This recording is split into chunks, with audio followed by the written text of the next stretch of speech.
An empowered woman is someone who deeply trusts herself, trusting that you're going to know when something is right or wrong for you, and trusting that you are going to take action when it's time to do that, and trusting that you are going to take a step back and pause and nourish yourself when you feel that calling as well.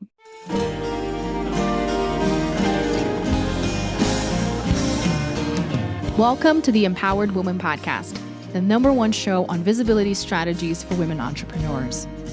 If you want to get empowered to be seen, stand out on social media, stages, TV, and more to make an impact with your voice and business, you're in the right place. I'm so glad that you're here. My name is Marcia Spurk, and I'm your host, professional singer and visibility strategist. Welcome again, and let's dive into today's episode. One thing I don't talk about enough is the impact podcasting has had on my professional life and how it opened so many doors for me. So if you want to start a podcast or you want to level up your current one, then you need to work with my podcast strategist, Juliana Barbati. She owns a podcast marketing and production agency, and her team takes care of everything from editing and optimizing to scheduling for you, making this process a breeze for you. She's seriously the best. All her info is in the show notes. You can go to julianabarbati.com and tell her I sent you. Hi, Jenna. Thank you so much for joining me today. Hello, Marja. Thanks so much for having me. I'm really excited to be here. Yes, I'm so excited to get to know you and your amazingness. So why don't you tell us who you are and what you do? Absolutely. So in a previous life, I was actually in the corporate world. So I was leading tech teams and very much in my masculine energy. And over the past couple of years, I have gone through quite the transformation of really discovering who I am underneath the path that was paved for me. And so I've spent a few years traveling and starting to really build a vision from within. And today I'm really working with individuals who want to create a vision from their heart. It's like they know that they have a calling. They know that there's something that they want to do in this lifetime. And I help them create that. And so I'm really building a process called inner guidance. And it's all about going within to discover who you are, what your natural gifts are, and how you can really share that with the world. And so I work with individuals, also building a company right now called Trust It. And yeah, we're just focused on really helping people step into their empowerment and step into their vision and use their intuition to guide them where they're meant to go versus following the external roadmap that society has really paved for us. Oh, that's beautiful. I love that so much. And I assume that is a reflection of what led you to leave corporate and go down that route. Now I'm super curious about some of the particulars of the events that led to you saying, I'm going to start this business and I'm going to help people use their inner guidance as you learned to use yours. So tell us more. Absolutely. Yeah, it's been a really beautiful and a very challenging journey. I think most of us who have built a business or kind of stepped out of corporate or a previous lifestyle or career can understand that there's a lot of inner work that goes into it. And so I was probably around 28 and I had gone to a retreat. I was a part of a really beautiful community and we were doing a breathwork session. And the whole intent of this retreat was to dive deeper into your own vision. And it was during that breathwork ceremony that I actually had this message drop in. And it said, hey, if you really want to step onto your true path, if you really want to become the creator that you see, you need to get off of all of your medications.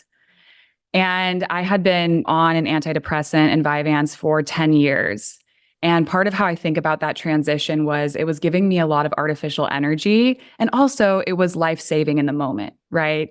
I have nothing against people using medicine to help their journey, but I also think there's a point when we need to listen to our own inner guidance and know when it's time to return to ourselves.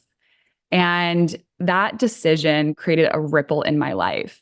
And so that same year, I think it was 2021, everything really just crumbled. I like to call it the dark night of the soul, if anybody's heard of that.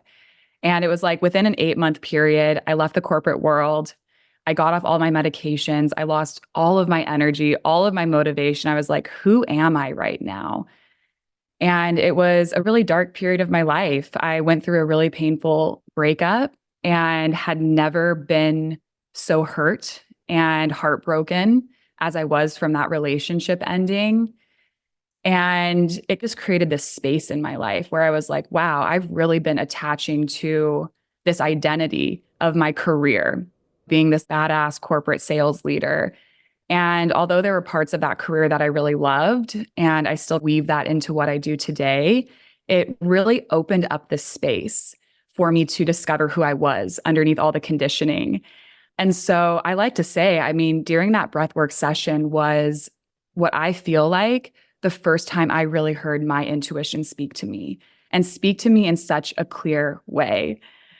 And it's been so interesting since then because I think we really become an embodiment of what we are teaching. And about 2.5 years now, it feels like I don't fully know where I'm going next. All I know is that my intuition guides me on the next step. And things build that way, right? But it's very different than someone who goes in with this like really strategic business plan, especially if you're from the corporate space, you're very much in your masculine, in your head, in your strategy. And I really morphed into guiding myself from my heart. And I really believe that more and more people are being called on this journey right now to build something from within. And so I am just living the practice as I am teaching, as I am creating. And yeah, really hoping that if someone else feels that call, that they'll listen to it and start really forming a relationship with their intuition because all of the answers really do come from within. Wow. Beautiful journey. Thank you so much for sharing that story with us. And now, obviously, I want to hear how you guide your clients to find that voice and to access it more so than the first time that it dropped in on you and then you realized, oh, this is what it was. How do you do that with clients and support them for them to start living a more heart-centered life and taking steps using their intuition? Yeah, absolutely. So it's been a really interesting journey kind of creating this process. And where it originated was a few years ago, I started diving into the chakra system. I know we've all heard of chakras, maybe in yoga or various forms. And as I started teaching that, like this was at the point where I didn't really know what was coming through me. And it took me on a really beautiful journey of going inward because as I was studying each of those different energy centers, these really beautiful lessons were coming through to me. For example, starting down at the root chakra, as I was studying it, as I was learning, I was starting to really understand the concept of triggers and our nervous system. And if you're going to be able to be grounded and clear in the direction that you're going, you need to be able to show up powerfully when things get difficult. And a lot of us have become victims of our triggers where we just react and we continue in the same loops and patterns. And so I could give so many examples of what that process looks like. I don't really focus on the chakras as I work with clients, but the concepts that have really come through. And so the way that I like to think about it is if you have a calling to really step into your higher purpose, to create something meaningful in this lifetime, the first stage of it is really unlearning a lot of the conditioning within ourselves. And so if you've been showing up a certain way and acting a certain way, holding a certain set of beliefs for 25, 35, 40 years, it's going to take a little bit of introspection and going inward to discover what's underneath that conditioning. And so the process that I take clients through is a really beautiful journey of going inward and understanding where their emotional blockages are, where their traumas are, where fear is holding them back in life. And then on the opposite side of that, what is the gift in all of the things that you've been repressing? Because I truly believe that within the shadow, we find our light. And so it's this like exploration of who you really are. And what I've found is when you start allowing these small parts of you to shine, when you start saying, I actually feel really called to share this thing with the world, even in a very small way. It's the practice of embodying that kind of guides you where to go next. And so I work with a lot of people who like have this calling in their heart and they don't necessarily know how to move forward. But what's beautiful about the journey that we go through together is as they start to decondition themselves, as they start to understand how to alchemize their beliefs into more powerful ones, the calling becomes stronger and the path becomes clearer for them. And I love what you said before this question that I just asked, that you find yourself not really knowing all the details, but you are just leveraging that trust. And this is the next thing that I'm going to do, is the next thing in front of me. And it's very different from what we may have been conditioned to do, which is I need to know all the details. And that's when I'm going to start taking steps. And in reality, the clarity comes when you go by faith and you take that leap, you take the jump, and you start figuring out as you go. Now, something else that I'm curious about is not only some struggles that you notice your clients having as you're leading down that path because of the conditioning or other things, that blocks that they may experience, but also some misconceptions because, like you said, more people are being guided in the direction of I want to create something from my heart and be a soulpreneur, as they say. But what are some things that you notice that people get hung up on that are not really conducive to them listening to that inner guidance? That's a great question.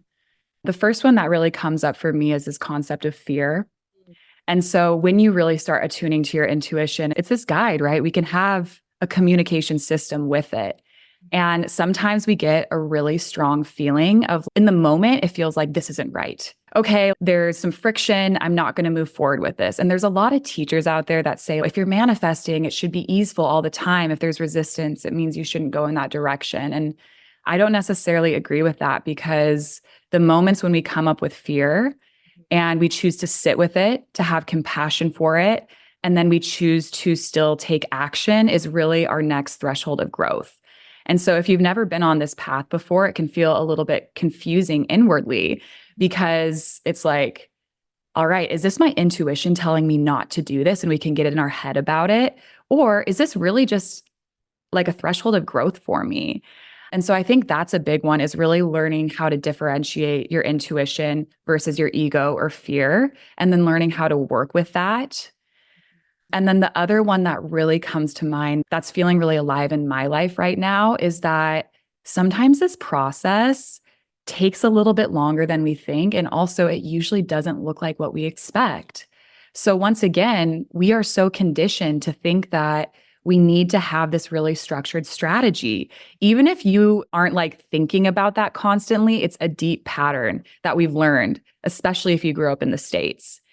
I think when you really lean into your heart purpose and your soul and your dharma and what you're here to do, it's almost like you're co-creating with the universe. You're co-creating with, if you want to call it God or source or a higher energy.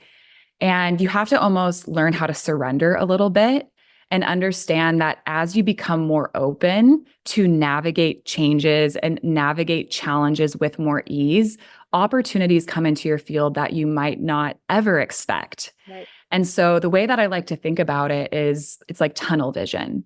If you are like, okay, and you hold on to a vision and you're like, this is exactly what it's going to be. You know, I'm going to be this coach. I'm going to have this podcast. I'm going to do X, Y, and Z. And then you just have tunnel vision focused on that point, you miss out on all the beautiful opportunities that are around you because you're not looking left, you're not looking right. And so there's almost this energy of being patient and sometimes trusting the pauses that come on this path, but also being committed and devoted to where you're going, but remaining really open in your energy field. And that's something that I teach my clients on, is like how to open their heart, because that's when you start magnetizing these different opportunities. And so a lot of people like come in with a certain idea of what they want to do, but as they really start embodying this, all of these beautiful opportunities that they never would have expected start coming to them. And it's a really beautiful journey, but you have to learn how to surrender and open and trust the process that is being co-created with the universe. Right. So true. I love that. Do you work mostly with entrepreneurs, like people wanting to either leave corporate, or it could be anybody? Is there a focus, and is it women the focus? Tell us more about who you end up attracting. Yeah, it's interesting. I attract a lot of different types of people, both men and women. Okay. I do find that a lot of people had like a previous identity, oftentimes in corporate, maybe not as intense as I did, but they were doing something where they were getting paid and had a steady paycheck. And they're moving into creating something meaningful. And so that could be in the bucket of entrepreneur. but it's also for creatives Mm. or people that want to hold community. I think everybody's unique expression and unique gift can be filtered through this process. But yeah, it does end up being entrepreneurs often because that's someone who's really building something for themselves, not for themselves, but Yeah. with themselves at first. Yeah. Okay. And I love what you said about staying open to different possibilities, because oftentimes as you start getting to going in the journey, you then realize maybe what I had initially set out to do is not really what I want to do. But it took me getting started to then realize Mm. this. And then you start meeting people and you start getting confirmations in several different ways. You're like, that's actually where I want to go and what I want to do. But I wouldn't have known had I not started taking the first steps in this specific direction. Do you have any client stories of some of the unexpected things that happen, or maybe in your own life that you could share with us? Yeah, I had a client similar, was in corporate, and she had the soul calling not to like go do something new, but basically she knew that was out of alignment for her. And she just started feeling all of the effects of it, right? Stress and burnout, and was like, this is not the life that I want to create for myself. And over the course of about a year, she was trying all of these different things. Like she went and got her sound healing certification, her life coach certification, and she was pouring her energy into those things. But I think what she did a really good job on was not being attached to like, this is the thing that I'm doing, because it would always kind of lead to this new excitement. And I'm a big believer that when we can learn how to attune to our emotions, they can really help guide us towards the next step. Like desire is a very important thing. We need to learn how to be discerning Mhm. and not just always follow our desires, but they can be really beautiful guideposts. Mhm.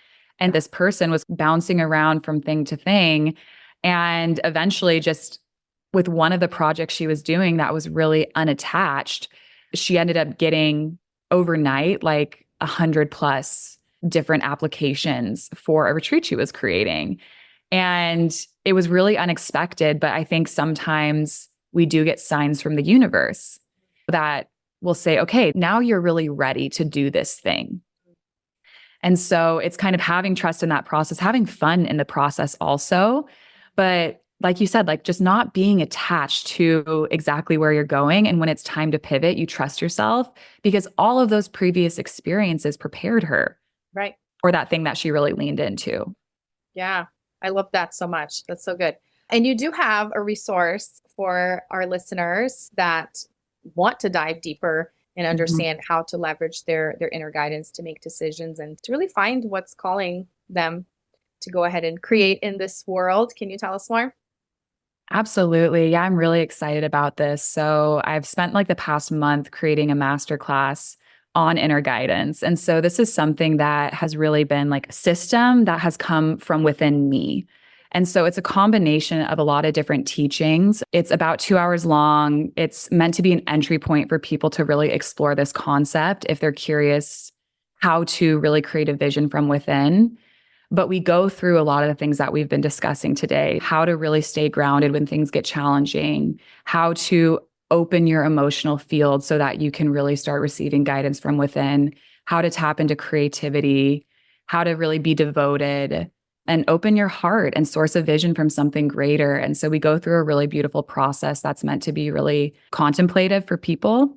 It's not going to be this like step by step guide of how to build a business, but instead how to connect with that guidance from within you so you can feel really confident in moving forward, because no one is going to give you the answers on this path. Like you can talk with people, you can learn from people, you can try things that other people have done, of course, but your true magic is coming from yourself, your heart. And I've seen people take quantum leaps when they learn how to connect with that source within them and really trust the path versus grasping for this external plan. Right.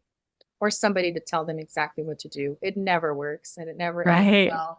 I definitely resonate with that, especially in building a business and clinging so much to a mentor or a coach or even a peer at times that can give you that feedback. And you can never really get it from outside of yourself. We keep on Mhm. trying, but then we run into people like you that tell us that is not the path. And honestly, it's so much better as a mentor to then say, I will give you some suggestions, but the ball's on your court, right? It's your Mhm. responsibility to listen within and to figure it out because That's just such a better way of avoiding resentment in a coach-client relationship of, I did what you told me to do and it didn't work out, right? Exactly. Yeah, it's tricky. Thank you so much for sharing all of this. This is so enlightening, and I love how light and peaceful your presence is. So thank you so much for that. I have one final question that I like to ask. That is what I like to say, my $1,000,000 question. Are you ready? Yeah. So what is an empowered woman for you? I love that question. To me, an empowered woman is someone who deeply trusts herself. I think that a lot of our inner confidence comes from a deep trust within our own being, our own capabilities, our own presence. And it's something that can take some time. I've definitely been on a path of empowerment where at some points in my life, I'm falling into the victim mentality. But then what gets me back on my track is reconnecting with my heart and remembering that I can show up for myself. I can choose the narrative that I create in my life, that I have so much more control in my reality than I used to think that I had. And so I think it comes from a deep knowing of who you are and being able to move slowly in life and really be confident with the path that you're moving forward with, and even really being confident with the way that you show up in relationships, trusting that you're going to know when something is right or wrong for you, and trusting that you are going to take action when it's time to do that, and trusting that you are going to take a step back and pause and nourish yourself when you feel that calling as well. It's a combination of all of those things, and really, I think, comes back to trust. That is so true. Because it's really the opposite of that victimhood and blaming others for their. Yes. I feel like empowerment is as empowering as it is challenging, because it's like, now I can't blame other people for, Yes. come on, it's not all Your my responsibility. fault. Yeah, that personal responsibility and personal accountability. Amazing. I love that answer. Well, tell us how people can find you. Where do you hang out the most? Give us the deets. Absolutely. So my podcast is called Inner Guidance, and episodes come out weekly, and we dive deep into all of these concepts. And I also interview a lot of creators who are bringing their visions to life. So that's a beautiful spot to drop into. And then also Instagram, Jenna Donohue is my handle, and I'm on there pretty frequently. So would love to connect with anyone who feels called. Very nice. And we'll have all the links in the show notes for your masterclass, for your podcast, and your Instagram and website. Thank you so much for taking the time to share with us. This was so good. Absolutely. Thank you so much, Marta. I appreciate you. Thanks so much for tuning in today. I hope this episode empowered you. And if you enjoyed the show, please join the Empowered Woman community on Facebook and share with friends, or leave a review on iTunes so more people can discover this empowering message. Until next time, bye.